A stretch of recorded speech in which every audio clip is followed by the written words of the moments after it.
नमस्कार। आकाशवाणी से प्रस्तुत है समाचार संध्या।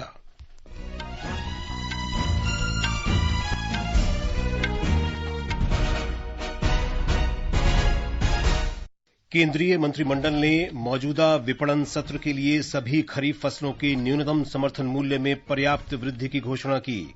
साथ ही बीएसएनएल के लिए 89,000 करोड़ रुपए से अधिक के तीसरे पुनरुद्धार पैकेज को भी मंजूरी दी। सरकार ने 2000 प्राथमिक कृषि ऋण समितियों को साल के अंत तक देश भर में प्रधानमंत्री भारतीय जन औषधि केंद्र खोलने की अनुमति दी।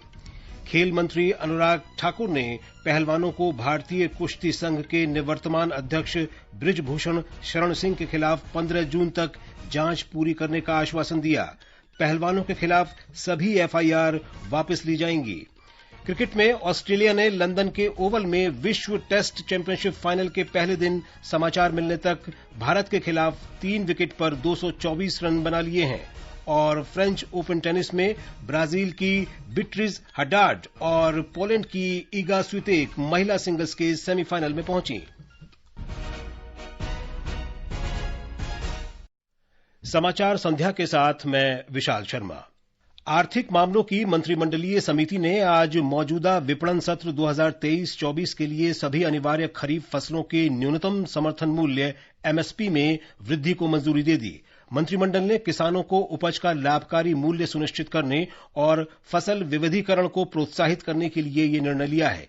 नई दिल्ली में केंद्रीय मंत्री पीयूष गोयल ने कहा कि इस वर्ष का बढ़ा हुआ न्यूनतम समर्थन मूल्य पिछले कई वर्षों से अधिक है। प्रधानमंत्री जी ने समर्थन मूल्य लागत से 50% कम से कम ज्यादा होगा, ये निर्णय कुछ वर्ष पहले लिया था और उसके फलस्वरूप समय समय पे एमएसपी निर्धारित की गई है। इस वर्ष की वृद्धि कई वर्षों में सबसे अधिक वृद्धि है। फसल वर्ष 2023-24 के लिए सामान्य श्रेणी के धान का न्यूनतम समर्थन मूल्य 143 रुपए बढ़ाकर 2,183 रुपए प्रति क्विंटल कर दिया गया है, जो पिछले वर्ष 2,040 रुपए प्रति क्विंटल था।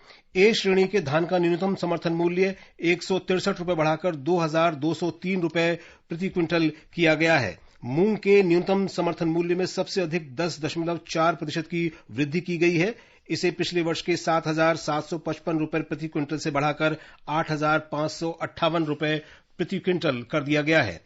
बाजरा के लिए किसानों को उनकी उत्पादन लागत पर अपेक्षित मार्जिन सबसे अधिक 82% होने का अनुमान है। इसके बाद अरहर पर 58%, सोयाबीन पर 52% और उड़द पर 51% है।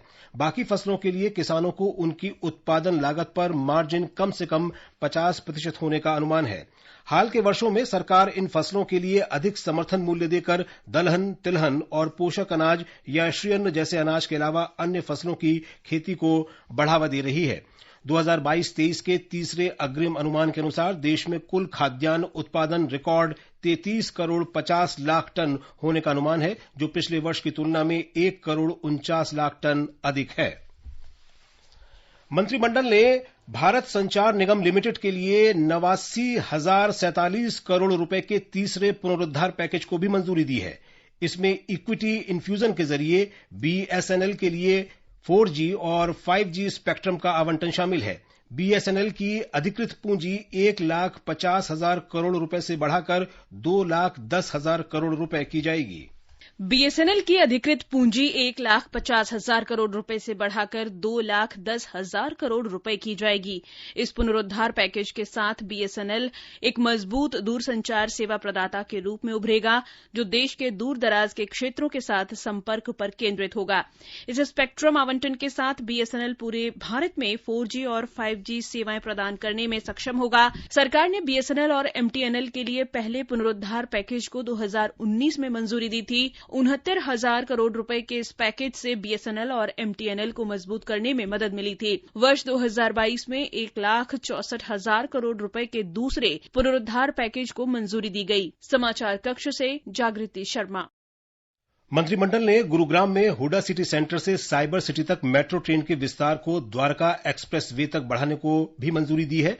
पूरी तरह से एलिवेटेड इस परियोजना पर लगभग 5,452 करोड़ रुपए खर्च होंगे। केंद्रीय मंत्री पीयूष गोयल ने बताया कि मेट्रो का ये चरण 28 किलोमीटर लंबा होगा और इसमें 27 स्टेशन होंगे। सरकार ने देश भर में 2000 प्राथमिक कृषि ऋण समितियों को साल के अंत तक देश भर में प्रधानमंत्री भारतीय जन औषधि केंद्र खोलने की अनुमति दे दी है। नई दिल्ली में रसायन और उर्वरक मंत्री मनसुख मांडविया और सहकारिता मंत्री अमित शाह की बैठक में यह निर्णय लिया गया। इस वर्ष अगस्त तक 1000 और दिसंबर तक 1000 और जन औषधि केंद्र खोले जाएंगे। अब तक देश भर में 9400 से अधिक जन औषधि केंद्र खोले जा चुके हैं। इन केंद्रों में 1800 दवाएं और 285 चिकित्सा उपकरण उपलब्ध हैं। जल शक्ति मंत्री गजेंद्र सिंह शेखावत ने कहा है कि सरकार ने देश की व्यवस्था और शासन में लोगों के विश्वास को मजबूत किया है। नई दिल्ली में श्री शेखावत ने कहा कि 2014 से पहले देश में हुए भ्रष्टाचार के कारण विकास की गति बाधित हुई, लेकिन 2014 से देश हर क्षेत्र में उन्नति कर रहा है। जिस तरह से 9 साल में अभूतपूर्व विकास देश की जनता ने देखा, अंतिम व्यक्ति तक योजना का लाभ पहुंचे, इस लक्ष्य को लेकर के जिस तरह से काम किया गया, बिना किसी भेदभाव के देश के प्रत्येक व्यक्ति को जो पात्रता रखता है उस तक लाभ पहुंचे, इस लक्ष्य के साथ जिस तरह की योजनाएं प्रारंभ की गई, उनका परिणाम देश और दुनिया आज स्वीकार कर रही है। ये समाचार हमारी वेबसाइट newsonair.com/hindi और हमारे mobile app news on AIR पर भी उपलब्ध हैं। ये दौर कुछ खास है, चारों ओर हो रहा विकास है। आजादी के अमृत काल में हमें समय नहीं गंवाना है। अगले 25 वर्षों में भारत को विकसित राष्ट्र बनाना है, तो आप भी समय न गंवाएं। वे कंपनी, कॉर्पोरेट्स या फिर सैलरीड एम्प्लॉइज जिनकी टीडीएस, टीसीएस कटने के बाद भी कर देयता 10,000 रुपए या उससे अधिक है, वो अपनी एडवांस टैक्स की कुल अग्रिम राशि का 15% 15 जून 2023 तक अवश्य जमा कराएं, क्योंकि आपके टैक्स से ही देश की प्रगति को मिलती है गति। प्रत्येक आयकरदाता एक राष्ट्र निर्माता। समाचार संध्या में आपका फिर स्वागत है। युवा कार्य और खेल मंत्री अनुराग सिंह ठाकुर ने पहलवानों को आश्वासन दिया है कि भारतीय कुश्ती संघ के निवर्तमान अध्यक्ष बृजभूषण शरण सिंह पर आरोपों की जांच इस महीने की 15 तारीख तक पूरी कर ली जाएगी और चार्जशीट दाखिल की जाएगी। पहलवानों के साथ 6 घंटे की लंबी चर्चा के बाद श्री ठाकुर ने बताया कि कुश्ती संघ के चुनाव इसी महीने करा लिए जाएंगे। उन्होंने बताया कि संघ में एक महिला की अध्यक्षता में आंतरिक शिकायत समिति होगी।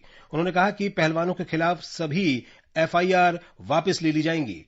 पहलवानों ने इस बात पर सहमति जताई है कि वे 15 जून से पहले किसी प्रकार का विरोध प्रदर्शन नहीं करेंगे।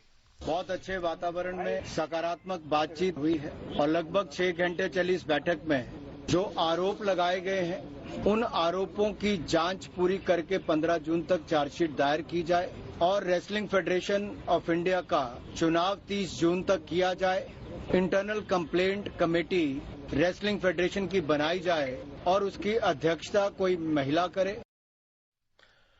हरियाणा के गृह मंत्री अनिल विज ने कहा है कि हरियाणा खेल की भूमि है और उसमें देश को सर्वाधिक पदक दिलाने की क्षमता है। श्री विज ने कहा कि हरियाणा का क्षेत्रफल पूरे देश का मात्र 1.3% है, जबकि हमारे पदक 50% से अधिक हैं।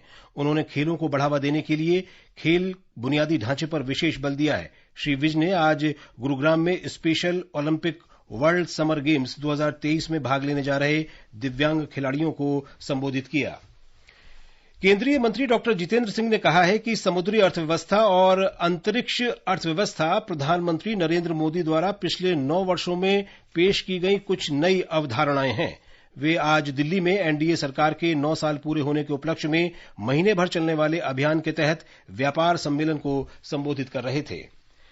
इस्पात मंत्री ज्योतिरादित्य सिंधिया ने कहा है कि इस्पात उद्योग ने पिछले 9 वर्षों में उल्लेखनीय वृद्धि हासिल की है और 2018 में जापान को पीछे छोड़कर भारत विश्व में कच्चे इस्पात का दूसरा सबसे बड़ा उत्पादक देश बन गया है।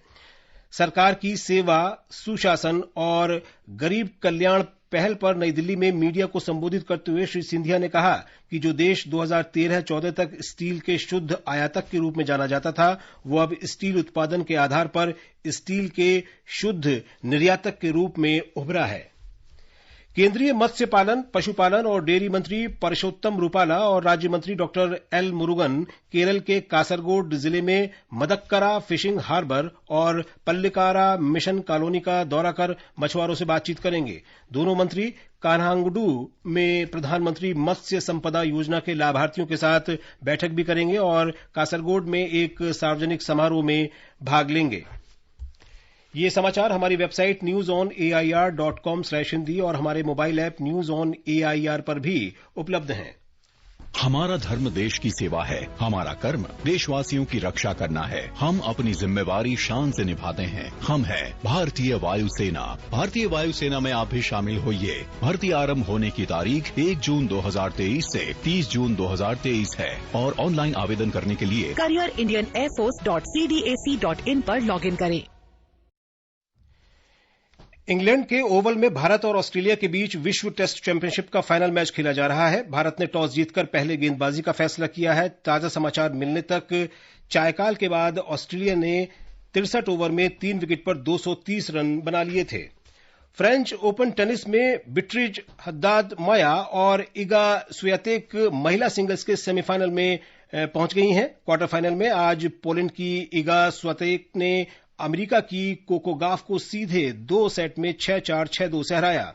ब्राजील की बीट्रिज हद्दाद ने पहला सेट हारने के बाद ट्यूनीशिया की ओ जेबुर को 3-6, 7-6, 6-1 से मात दी। हद्दाद पहली बार ग्रैंड स्लैम के सेमीफाइनल में पहुंची हैं।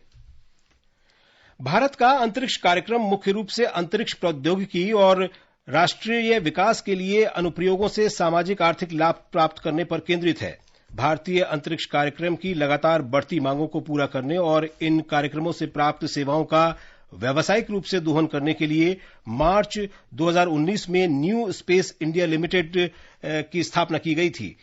बेंगलुरु स्थित इस कंपनी का पूर्ण स्वामित्व भारत सरकार के पास है।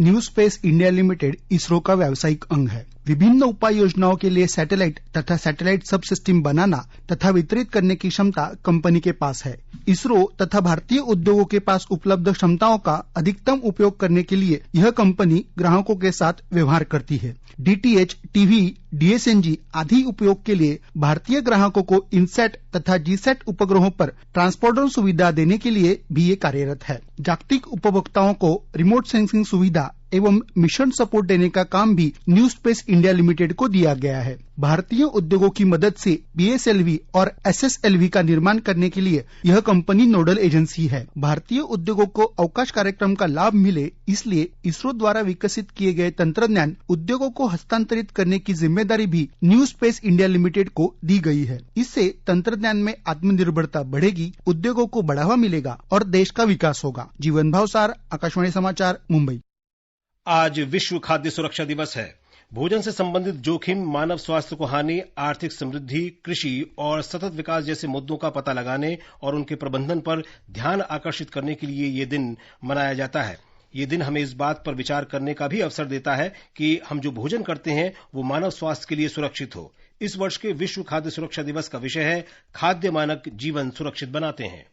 FSSAI 5 खाद्य सुरक्षा श्रेणियों में राज्यों का प्रदर्शन का आकलन कर रिपोर्ट तैयार करता है। ये है मानव संसाधन और संस्थागत डाटा, अनुपालन, खाद्य परीक्षण, अवसंरचना और निगरानी, प्रशिक्षण और क्षमता निर्माण और उपभोक्ता सशक्तिकरण। 3 श्रेणियों में बड़े राज्यों, छोटे राज्यों और केंद्र शासित प्रदेशों को विभाजित किया जाता है और चयनित खाद्य सुरक्षा मानकों पर उनके प्रदर्शन के आधार पर उनकी संबंधित श्रेणियों के भीतर अलग अलग मूल्यांकन किया जाता है। इसका उद्देश्य खाद्य सुरक्षा पारिस्थितिकी तंत्र में एक प्रतिस्पर्धी और सकारात्मक बदलाव लाना है। अनुपम मिश्र, आकाशवाणी समाचार, दिल्ली। विश्व खाद्य सुरक्षा दिवस के अवसर पर आज नई दिल्ली में केंद्रीय स्वास्थ्य मंत्री डॉक्टर मनसुख मांडविया ने राज्य खाद्य सुरक्षा सूचकांक जारी किया। और अब अंत में मुख्य समाचार एक बार फिर। केंद्रीय मंत्रिमंडल ने मौजूदा विपणन सत्र के लिए सभी खरीफ फसलों के न्यूनतम समर्थन मूल्य में पर्याप्त वृद्धि की घोषणा की। साथ ही BSNL के लिए 89,000 करोड़ रुपए से अधिक के तीसरे पुनरुद्धार पैकेज को भी मंजूरी दी। सरकार ने 2000 प्राथमिक कृषि ऋण समितियों को साल के अंत तक देश भर में प्रधानमंत्री भारतीय जन औषधि केंद्र खोलने की अनुमति दी। खेल मंत्री अनुराग ठाकुर ने पहलवानों को भारतीय कुश्ती संघ के निवर्तमान अध्यक्ष बृजभूषण शरण सिंह के खिलाफ 15 जून तक जांच पूरी करने का आश्वासन दिया। पहलवानों के खिलाफ सभी FIR वापस ली जाएंगी। क्रिकेट में ऑस्ट्रेलिया ने लंदन के ओवल में विश्व टेस्ट चैंपियनशिप फाइनल के पहले दिन समाचार मिलने तक भारत के खिलाफ 3 विकेट पर 232 रन बना लिए हैं। और फ्रेंच ओपन टेनिस में ब्राजील की बीट्रिज हद्दाद माया और पोलैंड की इगा स्वियातेक महिला सिंगल्स के सेमीफाइनल में पहुंची। इसके साथ ही समाचार संध्या का ये अंक समाप्त हुआ। नमस्कार।